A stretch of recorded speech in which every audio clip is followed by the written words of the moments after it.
Welcome back. جی سر, ابھی تک training کا سلسلہ چل رہا ہے. دیکھیے اب بات جماعت کی ہو رہی ہے. اب بات یہ ہو رہی ہے کہ ایک فرد اور جماعت کا آپس میں تعلق کیا ہے. دیکھیے اگر ہم یہ بات سمجھ جاتے ہیں کہ میرا اور آپ کا پاکستان سے اور اسلام سے کیا تعلق ہے, کیا رشتہ ہے, تو پھر ہمیں کسی آئیڈیالوجی کی ضرورت نہیں پڑتی. کوئی ہمیں بیوقوف نہیں بنا سکتا. کوئی سیاسی جماعت, مذہبی جماعت, کوئی ازم, کوئی آئیڈیالوجی, کوئی این جی او, کوئی گروپ, کوئی تھنک ٹینک, اگر کوئی آئیڈیالوجی ایسے لے کر آتا ہے کہ جو ہمارا اپنی ملت سے رابطہ توڑتا ہے, جو ہم کو تقسیم کرتا ہے جوڑنے کے بجائے, تو then we can recognise this very clearly کہ اقبال نے ڈیسائسو فیصلہ کر دیا ہے, پورا ڈائگنوسس کر دیا. حکیم الامت ایسی تو نہیں کہتے تھے ان کو, انہوں نے فیصلہ کر کے دے دیا کہ اس کے علاوہ جو کچھ تمہیں کوئی سکھا رہا ہے وہ جھوٹ سکھا رہا ہے, ڈسپشن ہے, دھوکہ ہے, فراڈ ہے, تمہیں توڑنے اور تقسیم کرنے کی سازش ہے. ریکگنائز دس. دیکھیں کہتے ہیں بڑا فیسنیٹنگ, دیکھیں ایک قطرہ اپنی ذات میں تو کوئی معنی نہیں رکھتا, لیکن جب قطرہ سمندر میں گر جائے پھر وہ قطرہ نہیں رہتا ہے. اب وہ کہنے کو قطرہ ضرور ہے لیکن اس کے اندر ایک سمندر کی طاقت موجود ہے. اور یہی مثال ہے کہ جب چھوٹے چھوٹے گروہ, چھوٹی چھوٹی جماعتیں ایک بڑی ملت میں گم ہوتی چلی جاتی ہیں تو پھر وہ چھوٹی جماعت نہیں رہتی, پھر وہ ایک بڑی ملت کی قوت اور طاقت رکھتی ہے. فطرت کا نظام یہی ہے کہ ایک چھوٹا چشمہ چلتا ہے, وہ بڑے چشمے میں آ کے مل جاتا ہے, بڑا چشمہ ایک چھوٹے نالے میں آتا ہے, نالا دریا میں آتا ہے, اور آخر میں سمندر میں اتر جاتا ہے. یہ فطرت کا نظام ہے. اللہ نے جو کچھ کائنات میں پھیلایا ہوا ہے, جو زمین و آسمانوں میں جو نشانیاں اللہ کی پھیلی ہوئی ہیں, انسانوں کے مزاج, انسانوں کے مزاج بھی یہی ہیں. فطرت یہ کہتی ہے کہ انسان اپنے آپ کو یونائٹڈ کرے, اکٹھا ہو. وَاعْتَصِمُوا بِحَبْلِ اللَّهِ جَمِيعًا وَلَا تَفَرَّقُوا کا حکم ہے ہمیں.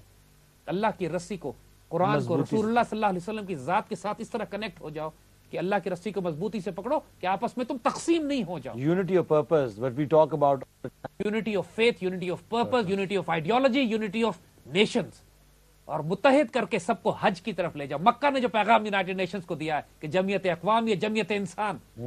اور اقبال کہتے ہیں جب فرد گم ہو جاتا ہے, جب فرد جماعت میں گم ہوتا ہے تو قطرہ دریا بن جاتا ہے. واٹ اے فیسنیٹنگ مثال. وہی بات جو بھی کہی کہ ماشاءاللہ. بالکل. اور یہ میں اور آپ کچھ بھی نہیں ہیں, لیکن جب ہم پاکستانی قوم کا حصہ بنتے ہیں, مسلمان ملت کا حصہ بنتے ہیں, then we are the most powerful civilisation on earth. اور پھر وہ ماضی, حال اور مستقبل کو ریپرزینٹ کرتی ہے. پاکستان کے قومی ترانے میں دیکھو پھر یہاں پہ یہ بات ریپیٹ کی گئی ہے, ترجمان ماضی شان حال جانے استقبال. یہ ہمارے ماضی کا ترجمان ہے, ہمارے حال کی شان اور عزت ہے, اور آنے والے استقبال کی عزت, جان, روح, جانے استقبال ہے. پاک سرزمین کو بار بار اتنا فیسنیٹنگ ترانہ یہ لکھا گیا ہے کہ پاک سرزمین کو تو لٹرلی اپنی رنگ ٹونز پہ ہونا چاہیے. ہمیں گاڑیوں میں سننا چاہیے اس کو, کہ اس ترانے میں جو پیٹریوٹزم, جو محبت, جو پیار, جو ہمیں اپنی ملت اور قوم کے ساتھ جوڑنے کا, اور جو اللہ تعالیٰ کی طرف سے بشارتیں ہیں. پاک سرزمین فارسی میں نا کوئی لوگ سمجھ نہیں سکتے, مگر یہ فارسی ایسی ہے کہ جو اب تو ماشاءاللہ سب کو آتی ہے, لیکن بہت سارے لفظ ایسے ہیں جو کہ اس کا ایک پورا سینٹینس کوئی نہیں بنا سکتا. جی ذوالجلال, استقبال, شان حال, یہ سمجھتے ہیں, لیکن جس طرح آپ اس کو ایکسپلین کر رہے ہیں تو بہت سارے لوگ اس کو واقعی میں اسٹارٹس ٹو کلک جسے کہتے ہیں. یار یہ بات ہم روز پڑھتے ہیں. جی بالکل. قوم, ملک, سلطنت پائندہ تابندہ باد انشاءاللہ ہمیشہ تک رہے گا. یہ ترجمان ماضی شان حال جانے استقبال سایہ خدائے ذوالجلال. اللہ کا کرم ہے اس ملک پہ, یار کچھ نہیں ہونے والا. یہ ماشاءاللہ خوشخبریاں ہم کو لکھوائی گئی ہیں, بتائی گئی ہیں. کہتے ہیں آگے, پھر کہتے ہیں کہ جب فرد جماعت میں گم ہو جاتا ہے, تو جب قطرہ ایک سمندر بن جاتا ہے, تو پھر کہتے ہیں فرد کیا ہوتا ہے. وہ فرد قدیم روایات کا حامل ہوتا ہے, یعنی ماضی کو ریپرزینٹ کرتا ہے. وہ ماضی اور مستقبل کا آئینہ ہوتا ہے. ماضی اور مستقبل کا آئینہ, لیکن ہوتا حال میں, حال کے اعلیٰ ترین روایات کا حامل ہوتا ہے. Because he is carrying the finest traditions of past.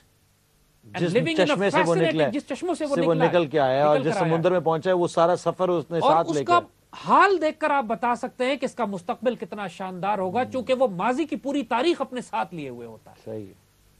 یہ سب ایک فرد اس وقت حاصل کرتا ہے جب وہ ایک ملت کا حصہ بنتا ہے. انڈیویجول نہیں کر سکتا کچھ بھی. جب تک انڈیویجول کرتا بھی اگر ہے تو اپنے آپ کو ملت سے جوڑ کر کرتا ہے, ایک ملت کو ریوائیو کرتا ہے. ہر ریفارمر کا کمال یہ ہوا ہے کہ اس نے قوم کو بیدار کیا ہے. اس نے قوم سے اپنے آپ کو, اپنی قوم کو ٹکڑوں میں تقسیم نہیں کیا. جس نے قوم کو, اپنے ملک کو, اپنے ملت کو تقسیم کیا ہے, اس نے فساد پھیلایا ہے. تقسیم فساد کا نام ہے. اتحاد, متحد کرنا, یونٹی, توحید, ونس کی طرف جانا.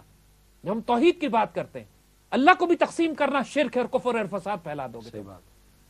اور اللہ کو بھی, جب قل هو اللہ احد کی جب بات کرتے ہیں, رموز بے خودی میں فیسنیٹنگ مثالیں اقبال نے دی ہیں کہ کس طرح انہوں نے قل اللہ وحد سے پورا ایک وزڈم پوری ڈاکٹرن ڈیولپ کی ہے قل اللہ وحد کو بنیاد بنا کر کہ کس طرح مسلمانوں کو بے نیاز ہونا پڑتا کہ جو اللہ بے نیاز ہے تو اس کے بندے بھی بے نیاز ہوتے ہیں کفر کے ساتھ.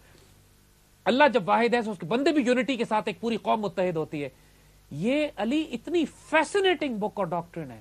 یہ وہی بات ہوگی جو آپ ایک اقبال کا شعر بھی ہے, ایک ہے مسلم حرم کی پاسبانی کے لیے نیل کے ساحل سے لے کر تابہ خاک کے کاشغر. وہ جو کہتے ہیں ایک بڑا خوبصورت ان کا اردو کا شعر ہے جو بار بار یعنی فرد قائم ربط ملت سے ہے تنہا کچھ بھی نہیں, موج ہے دریا میں بیرون دریا کچھ نہیں.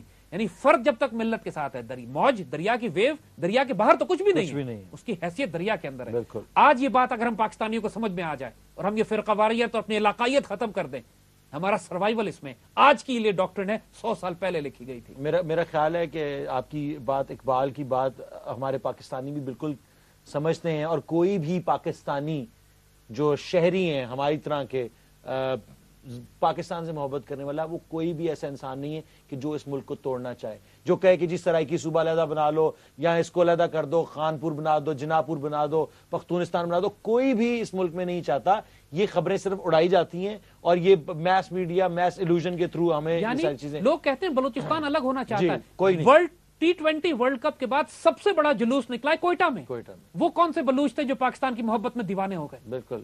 یہ سب فراڈ اور جھوٹ جو پھیلائے جاتے ہیں, یہ ڈس انفارمیشن ہے. ہم چاہتے ہیں کہ اس ڈس انفارمیشن کو, اس ویو, اس یلغار کو, اور کفر کی یلغار کو, اس سے بچا جائے, اس سے دور ہٹا جائے, اس ڈاکٹرن کے قریب آیا جائے, ایک ملت بنا جائے, فرد بنا جائے, جیسا کہ ہمیں ساری یہ باتیں بتائی گئی ہیں. اور اس ریولوشن میں قطرہ قطرہ مل کے ہی ایک ویو بنے گی, ایک سونامی بنے گی, اور یہ سونامی اس پوری کفر کی ویو کو اڑا کے لے جائے گی, اور انشاءاللہ تعالی پاکستان پائندہ باد رہے گا, اور this revolution will be televised. Thank you very much, بہت بہت شکریہ. خدا حافظ. آپ سے نیکسٹ ویک ملاقات ہوگی.